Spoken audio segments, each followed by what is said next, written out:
Maqaa keessan eenyu jenna? Maqaan kiyyaa akka moggaasa abbaa kiyyatti Badrii Amiinii jedhama. Hayyee. Akkammoo moggaasa ilmatti abbaa gammachiis jedhama jechuudha. Hayyemee abbaa gammachiis eebba san nu dhageessisa. Eebba kana gaa eebbiin beektaa kanuma dur Oromoon eebbifatu saniin amma gaa fooluma aadaa batuu dhorkuudhaaf beekte akkasitti Oromoon hoggaa eebba jalqabu aadaan afoolaan darbaa lofti bokkaadhaan margaa tokkichi garaa garbaa waaqni Oromtichaa ayyaanni Booranaa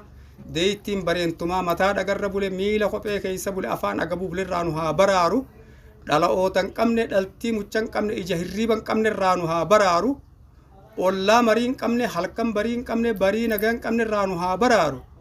dhiira hunda qaaltu dhalaa sagaggaaltu diqaalaa nama dhaaltu irraa nu haa baraaru galaana karaan qabne keessummaa galan qabne kennaa galatan qabne irraa nu haa baraaru lammii gootan qabne aadaa hoodan qabne hojjetaa qoodan qabne irraa nu haa baraaru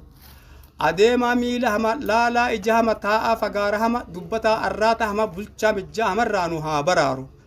rooba badheessa caamu ibiddamitti jaaba dhaamu jabaa nama saamu ajala nama yaamurraa nu haa baraaru furgaasa qaanqee dhiiticha gaangirraa nu haa baraaru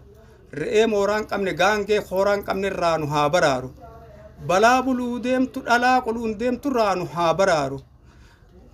booruu xaliilan qabne bofa miilan qabne irraa nu haa baraaru bakakkaa rooba keessaa qoree bishaan keessaa gufuu karaa keessaa dhibdee garaa keessarraa nu haa baraaru qabbana raacha fayyaa billaacha nagaya afaa quufa boraatii umrii dheertuu fayyaa waartuu rabbi nuuf haa kennu diina keenya hankaa gaalarraa dhaqe dhaallaa arbitti gugate fura bona gubate rabbi haa godhu